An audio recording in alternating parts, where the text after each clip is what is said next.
Vous êtes sur RTL. Faire. RTL Matin. Avec Amandine Bégaud.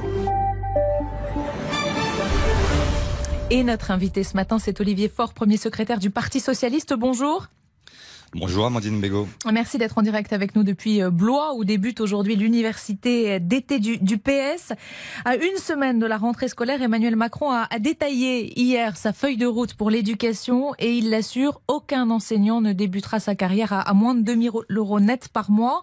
La mesure sera appliquée dans un an, à la rentrée 2023. Ça représente quand même par exemple 20% de plus pour un titulaire débutant. C'est une sacrée revalorisation, non ? Effectivement, ça sera le cas en 2023. Et j'ai entendu un président de la République nous expliquer qu'il voyait une situation scolaire avec des élèves malheureux, des parents anxieux, des professeurs désabusés. Et moi, j'avais envie, en l'écoutant, de lui demander qui avait été président de la République pendant 5 ans.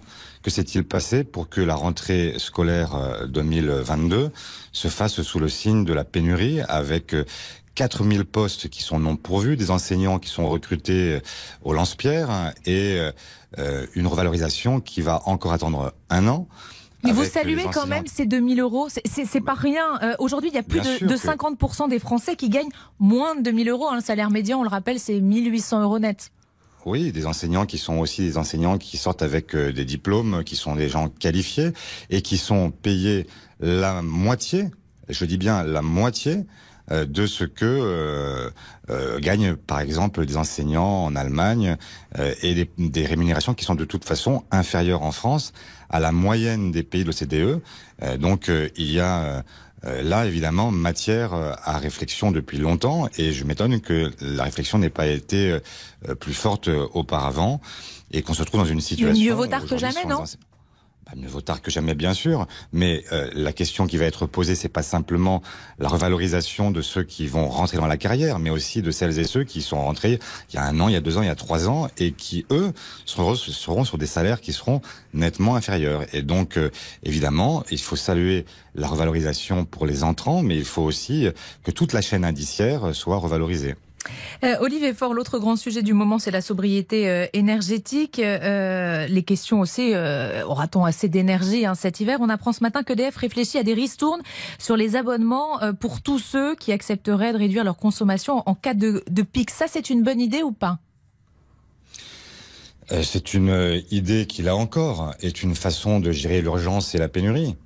Mais qui vont être les gens qui vont accepter les contrats d'effacement ? Ce sont les ménages les plus modestes et qui devront, au moment où ils en auront parfois le plus besoin, pour leurs enfants, pour se chauffer, pour se laver, d'opérer des restrictions. La réalité, c'est que nous devons aller au plus vite vers notre souveraineté énergétique, qui est aujourd'hui très impactée par la crise géopolitique en Ukraine notamment, mais aussi par l'impréparation du parc nucléaire qui est pour une part en réflexion.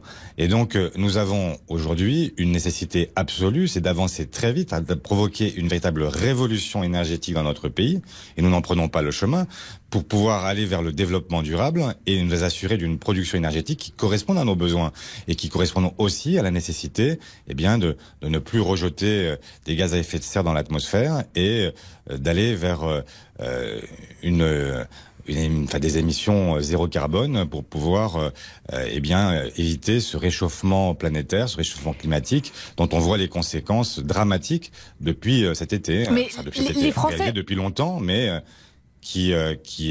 dont la prise de conscience est peut-être plus forte maintenant. Oui, 1 Français sur 5, c'est le résultat de notre sondage BVA pour RTL, qui déclare avoir pris conscience cet été de l'urgence de la situation. Et les Français, d'ailleurs, ils sont plutôt prêts à faire des efforts. Plus de 41% se disent prêts à faire des efforts pour lutter contre le réchauffement climatique. Mais quand on regarde dans le détail ce sondage, on s'aperçoit que finalement, plus on vit bien, plus on est prêt à faire ces efforts et que les employés, les ouvriers sont ceux qui sont le plus réticents à ces changements. Comment on peut les convaincre, les employés et les ouvriers ? C'était, votre électorat, à vous, le Parti Socialiste. Comment vous les touchez, ces gens-là, aujourd'hui ? Alors d'abord, ne laissez pas penser que celles et ceux qui sont les plus modestes sont les plus réticents à l'idée de faire baisser les gaz à émission. C'est ce que dit notre sondage. C'est ce que dit notre sondage sur les efforts, pardon. Sur les efforts parce à que c'est produire, souvent contraint pour eux. On est bien d'accord. Exactement.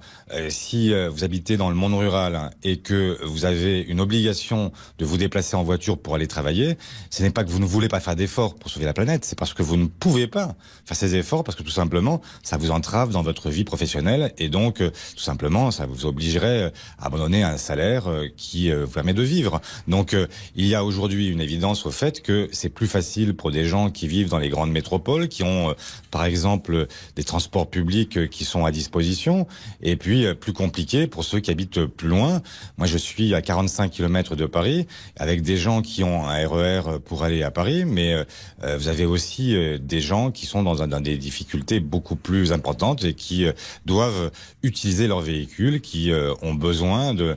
voilà, et qui sont déjà d'une certaine façon à l'os, parce que faire des économies d'énergie pour des gens qui consomment beaucoup, c'est une possibilité parce que c'est le superflu qui est visé.